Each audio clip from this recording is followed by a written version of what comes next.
Moving on now, and our next guest was one of the most powerful people in Hollywood, but he gave it all away for the chance to help some of the world's poorest children.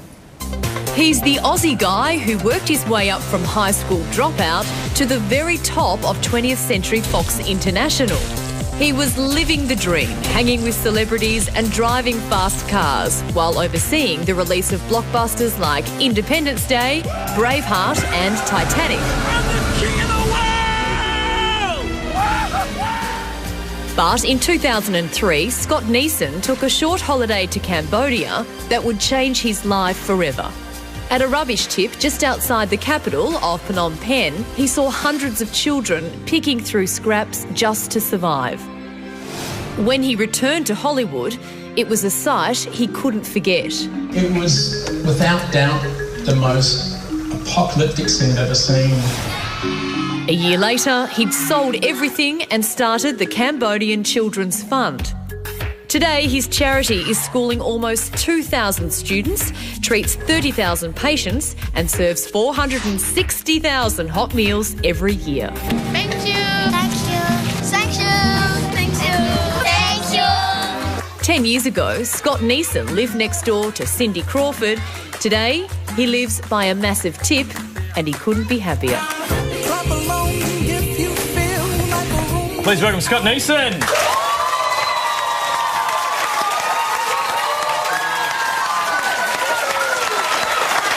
Scott, welcome to the show.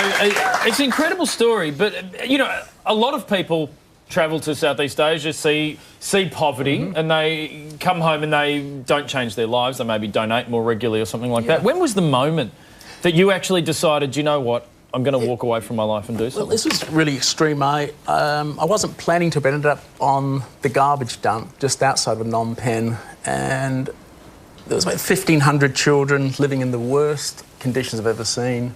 And it's 11 hectares of garbage. There was child trafficking, horrendous death rate amongst the children.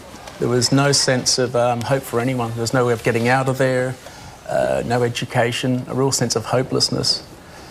And that's when it started, when I knew I would have trouble going back. I still went back to Hollywood and spent a year commuting between Los Angeles and Cambodia. 1 week in Cambodia, 3 weeks in LA. And that was hard. I mean, talk about extremities, that was very difficult. When you talk about extremities, was there one trigger point, though, from Hollywood that made you make the decision? There was, actually. There was a point where I was working for Sony Pictures, and I was on the garbage dump, having left one of our top stars in another country to do publicity. I got to the garbage dump, and one of the older ladies there came and got me and said to these children in a very bad way. And she took me to a corner of the garbage dump, and there's a young group of children, about 4 or 5 years old, and they were seriously sick. They had typhoid, and without being too dramatic, they were dying of typhoid. And being a single guy from Los Angeles, I had no idea what to do and was kind of panicked. And my office called, my phone rang, it was my office, and they patched through the said star who was touring, and he and his agent were on the phone, and they were so aggrieved because our local office had put the wrong amenities on the private jet, and he refused to get on the jet, and there was a real kerfuffle. And, you know, I was on an international call, and there's that pause in the call, and he said to me, his words were, "Scott, my life wasn't meant to be this difficult." And I was standing on this dump with these children that were dying, and it was really a wonderful moment, because if I was really looking for some sort of validation, what I was doing was right, and that was it. So when I went back, I resigned and moved to Phnom Penh in 2004. Who was the actor? I can't tell you. Just whisper it. But do you ever get overwhelmed by the fact that you can't help every single child? How do you get up every day? I can. We haven't said no. If a child comes to us, if been through really difficult times, they can't get to education, there's been serious abuse, we don't say no. The plan was to have 85 children, then it was 100, and then 200, and we're just shy of 2,000 right now. And it's working better now than ever. The education's good, the leadership programs, the granny programs, everything works together.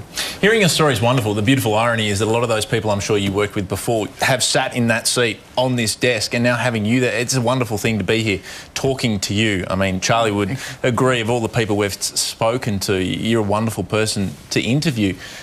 Did you figure out who your friends were in Hollywood? Because it's such a different world. Yeah, probably none, actually. that's not fair. There are, I mean, people like Hugh Jackman's been out. He's visited. Roland Emmerich, we worked on Independence Day. He's been terrific. And Heather Graham especially. She's a doll. She's been fabulous. She's stayed with me. Has it changed your entire conception of what success is? Oh, completely, yeah. I mean, totally. I came from a fairly modest beginning. Well, I used to think it was working class till I went to Cambodia, but it's just the thought of how people can live and the abject squalor. I think what struck me the most, though, was just how easy it was to help. What small amount of effort and small amount of money it took to get these kids off the dump to begin with. Name 3 movies that actor's been in. Well, for more information on Scott's charity, Cambodian Children's Fund, you can head to our website. We salute you. Please thank Scott Neeson. Time for a quick break. We'll be back in a moment.